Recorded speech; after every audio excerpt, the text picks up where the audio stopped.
período rural, atividade especial e período como militar são os mais comuns que a gente vê. Só que existem muitos outros. Então, a gente tem, por exemplo, o período que o segurado trabalhou na condição de pessoa com deficiência. Dependendo da situação que o segurado trabalhou, da forma como foi enquadrada a deficiência, né? Lembrando que ela pode ser entre leve, moderada e grave, ele pode usar esse período, se não foi durante a vida toda, ele pode usar esse período para uma aposentadoria por tempo comum. E aí ele vai ter direito à aplicação de um fator diferenciado, assim como acontece nas atividades especiais, né? Quando o segurado está exposto a algum risco ou então está exposto a alguma situação que é prejudicial à sua saúde. Outras possibilidades que a gente tem que vão antecipar a aposentadoria. Período trabalhado no exterior, né? E aí, importante mencionar, não são todos os países que vai ser possível utilizar esse período trabalhado no exterior para se aposentar no Brasil, tá? Então, a gente tem que sempre se atentar, primeiro, se o Brasil tem acordo de previdência com esse país, e se tiver, tem que analisar para qual benefício esse período pode ser utilizado, tá? Então, tem alguns pontos que precisa se atentar. Outros períodos que também fazem com que a aposentadoria do segurado seja antecipada. Às vezes, períodos que trabalhou na condição de menor aprendiz. Ou então, períodos de trabalho informal, né? E até mesmo períodos que foram formais, então tem o devido registro em carteira, mas por algum motivo, no CNIS do segurado não consta. Então, se ele não apresentar esse registro para o INSS, o INSS não vai ter conhecimento. Ele vai tomar como base só o que está no CNIS. E também períodos que o segurado fez contribuição como segurado facultativo, ou então contribuinte individual, ou o MEI, né? Então, todos esses períodos, eles podem ajudar a antecipar a aposentadoria. Primeiro exemplo que a gente vou fazer uma breve explicação, é com relação ao período de atividade rural, como segurado especial.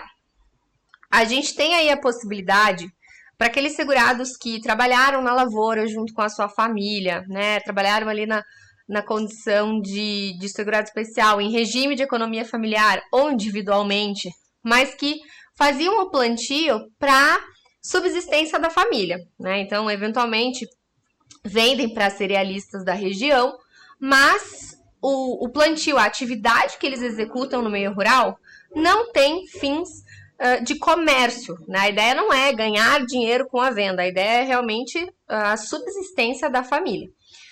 Então, nessas condições, o segurado pode utilizar esse tempo para uma aposentadoria por tempo normal, né? Ele não precisa usar só para uma aposentadoria rural. Ele tem essa possibilidade, se, digamos, ele trabalhou um tempo no meio rural e depois veio para a cidade. Ele vai poder usar esses períodos juntos e já vocês vão ver como fica a aposentadoria. O que o segurado vai precisar nesse caso? Vai precisar comprovar a atividade que exerceu, tá? Com relação à idade, a gente tem um ponto que gera um pouco de debate, né? Porque, assim, é muito pacífico o entendimento de que a partir dos 12 anos já consegue reconhecer o período de atividade rural, né, do segurado que se enquadra como segurado especial. Só que a gente tem visto decisões reconhecendo a partir dos 10, a partir dos 9. Então, vai variar muito, vai variar também de acordo com, às vezes, a documentação, as provas que tenham, né, para conseguir comprovar que efetivamente, a partir daquela idade, o segurado estava trabalhando na lavoura com a família. E aí, como a gente mencionou já na nossa live passada, os segurados que trabalharam no meio rural, eles não precisam fazer o recolhimento, claro, aqueles que se encaixam como segurados especiais, para períodos que sejam até 31 de outubro de 1991. Então, se o período rural foi até essa data, basta que o segurado comprove que exerceu atividade, que ele vai poder utilizar esse tempo para sua aposentadoria sem precisar pagar nenhuma contribuição, né? O efeito é que esse tempo não vai ser computado para fins de carência, só para o tempo. E aí, quais são os documentos? A gente tem vários exemplos, né? Então, contrato individual de trabalho, contrato de arrendamento, registro de imóvel rural. Às vezes, certidão escolar, né, histórico escolar do segurado que estudou no meio rural, certidão de nascimento dos irmãos, onde pode constar a profissão do pai como lavrador ou então da mãe como do lar, né, já que no caso das mulheres, antigamente não se colocava lavradora, na grande maioria colocava como do lar, mas isso vai ajudar a comprovar o período de segurado especial. Então tem uma lista, tá? Se vocês depois quiserem até dar uma revisada, a gente deixou aqui na descrição da live, para quem quiser consultar.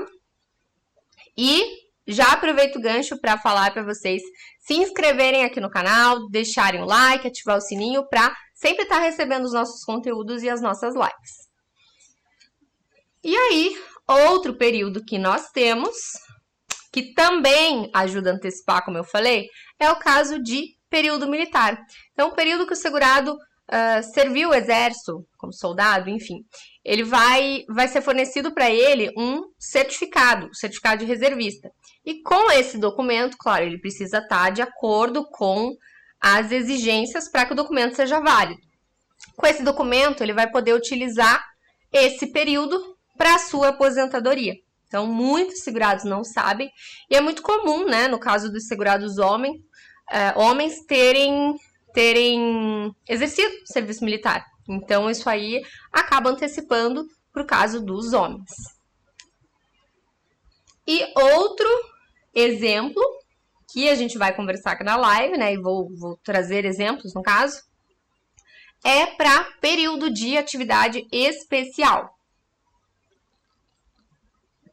Então, o que acontece? Quando a gente fala de período de atividade especial, a gente tem duas possibilidades, né?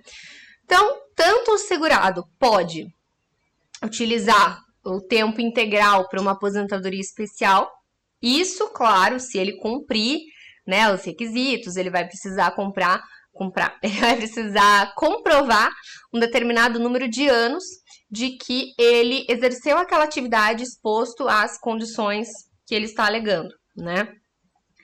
E a outra possibilidade que a gente tem é de fazer a conversão do tempo especial em tempo comum. Hoje, né, depois da reforma da Previdência, a gente não tem mais essa possibilidade de conversão. Porém, aqueles segurados que exerceram uma atividade especial e, porventura, não fecham os requisitos para uma aposentadoria especial, e esses períodos foram antes da reforma, eles podem converter, tá? Então, até a data da reforma da Previdência, é possível pedir a conversão do tempo especial em comum para somar mais tempo na aposentadoria. E lembrando que, quando a gente está falando de período de atividade especial, o que a gente está se referindo, né? Não confundam com segurado especial, são coisas diferentes, né? A atividade especial é aquela que o segurado fica exposto a condições que são insalubres ou periculosas, né? No caso da insalubridade, quais são os exemplos que a gente tem? A gente tem agentes físicos, que o mais comum é o ruído, né? Então, segurados que trabalham numa empresa que eventualmente tem, assim, um ruído excessivo, isso torna a atividade deles insalubre.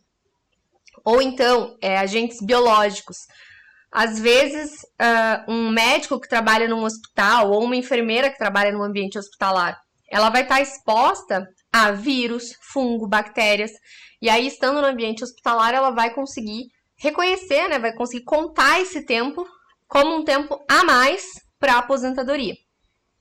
E também a gente tem os agentes químicos, né? Os químicos, aí os exemplos que a gente pode ter, hidrocarbonetos, né? O benzeno, tolueno, esses agentes que têm um caráter cancerígeno, eles também vão ser possíveis de enquadrar ali a atividade como especial para somar mais tempo na aposentadoria. E aí, claro, isso a gente está se referindo à efetiva exposição, né? A gente não pode esquecer que até 95, até abril de 95, né? 29 de abril de 95, a gente tem a possibilidade de enquadrar algumas funções como especiais. Então, o segurado vai ter que demonstrar que ele exerceu determinada atividade, ou então uma atividade que seja similar às que estão no decreto, e ele vai ter direito a usar esse período, somar mais tempo, né? Então, ele vai poder converter esse período especial em tempo comum. Para conseguir ter esse período especial reconhecido, precisa apresentar documentação, né? Precisa comprovar que o segurado esteve exposto a essas condições ou então que exerceu determinada função. Só o fato de ter, às vezes, um indicador no CNIS, né, que era uma atividade em que ficava exposto à insalubridade, ou então, se o segurado, por exemplo, que é muito comum, né, recebe adicional de insalubridade, isso não basta para que o INSS reconheça a atividade como especial, né? O segurado vai ter que comprovar que estava exposto. Então, quais são os documentos? No caso do enquadramento, o principal é a carteira de trabalho, tá? Claro que, dependendo de como estiver a informação na carteira de trabalho, e às vezes até mesmo dependendo do tribunal, é necessário apresentar também algum formulário comprovando as atividades que o segurado exercia. Então, isso precisa de uma análise.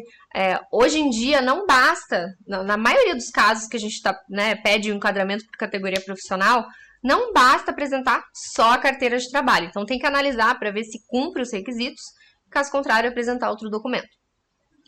E para os períodos em que o segurado pretende a comprovação da atividade especial, né, a partir da efetiva exposição, a gente vai ter os mais comuns, que é o caso do PPP, que é o Perfil Profissiográfico Previdenciário, e o ELTCAT, que é Laudo Técnico das Condições Ambientais de Trabalho. Tá? Esses são os documentos mais até fáceis do segurado conseguir. Okay? Mas a gente tem outros documentos que também auxiliam na comprovação. Então, como, por exemplo, o recebimento de adicional de periculosidade e insalubridade, né? Ele é uma prova que ajuda, mas ele não pode ser a única que o segurado tem. Então, tenham isso em mente. Eventualmente, outros formulários, né? Os formulários mais antigos que a gente tem, que é o DIR-BEM 8030, que é o antigo SB40, DIS-ESB 5235 e o DSS 8030. Então, são nomenclaturas, mas todos são formulários muito similares ao PPP, né, no quesito de que informação esse documento apresenta.